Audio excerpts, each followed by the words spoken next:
Part of me really knows, more than just believes, but knows that when you're born and when you show up here, your work shows up here with you. It's placed in your heart. And too often we ignore it in the name of fulfilling a destiny that has been laid out for us by other people and so on. So these people that I will be referring to, what I call ancient wisdom. This ancient wisdom came from people who felt something very profound in their hearts that they absolutely knew that they had to express.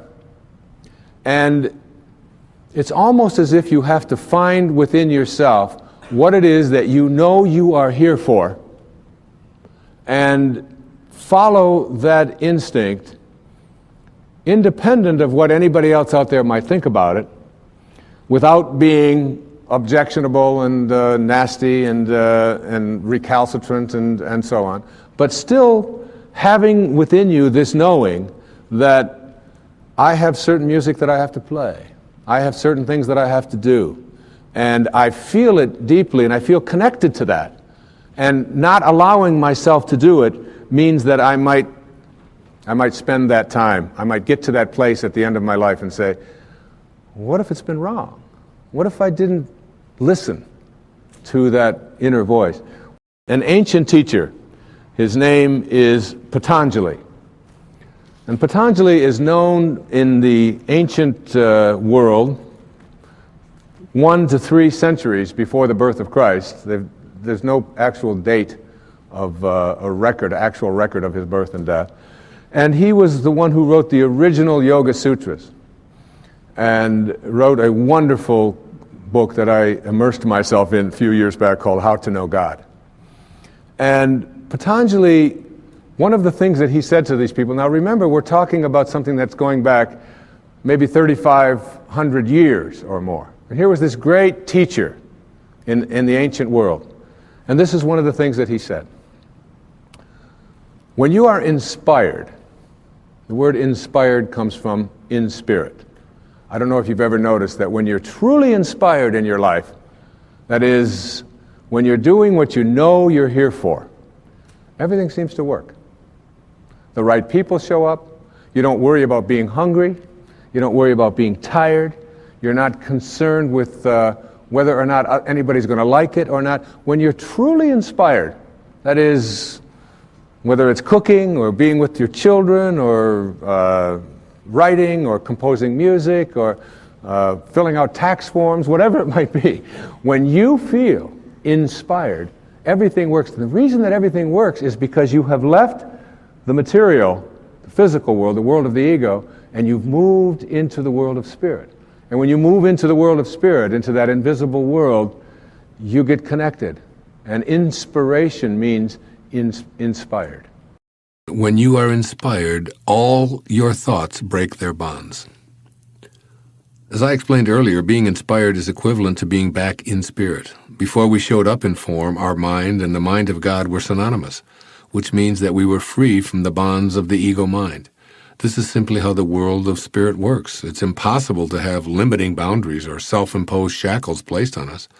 When we're in harmony with the mind of God, we simply don't have thoughts that tell us we can't accomplish something. After all, our thoughts are of a higher energy.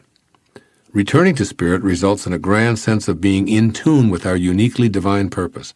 Just imagine being able to go on and on for hours at a time without experiencing fatigue or hunger or thirst or mental exhaustion, all thanks to one factor, the willingness to be back in spirit. When you are inspired, your mind transcends limitations. When we're inspired, we remember that God is always in us and we're always in God. So we're incapable of thinking limited thoughts. We're transcendent. We've gone beyond the world of boundaries and entered a space of creative knowing. In other words, we surrender. We put ourselves under the guidance and control of our purposeful force. When you are inspired, your consciousness expands in every direction. When we're in spirit, every direction is possible for us at every moment because our consciousness happens within our mind. Now, this inner world of ours, reunited with its originating essence, doesn't think in only one direction. Rather, it allows all possibilities. Our consciousness is in the absolute state of allowing. All resistance in the form of thoughts is non-existence. When you are inspired, dormant forces, faculties, and talents become alive. These dormant forces will come to all of us. They're actually alive and well and have been working on our behalf for as long as we've been here. Yet they appear to be dead to some because they've left behind their divine purpose, which we decided on long before we ever took on the insane ego. When you're inspired, you discover yourself to be a greater person by far than you ever dreamed yourself to be. The act of being inspired by some great purpose allows us to feel the essence of a spiritual being having a human experience, rather than the other way around. Patanjali suggests that we could never even dream of our greatness because we've been imprisoned by our beliefs about who we are. We bought into the idea that we were limited in our ability to create an all-encompassing life, and we were certain that we had no choice in our own destiny. We defended our need to acquire more and to live a scarcity consciousness in which we competed with everyone else for a meager slice of the whole pie. All of these imprisoning thoughts result when we're not guided by spirit. Moving into a state of inspiration removes all of those restraining ideas. As Patanjali notes, we'll discover someone we couldn't imagine because we were incarcerated in ego's jail, imprisoned by what we now recognize from our inspired viewpoint as an illusion. We need to awaken from the bad dream that has stupefied us in the fog of ego and live from the blissful perspective offered by being in spirit.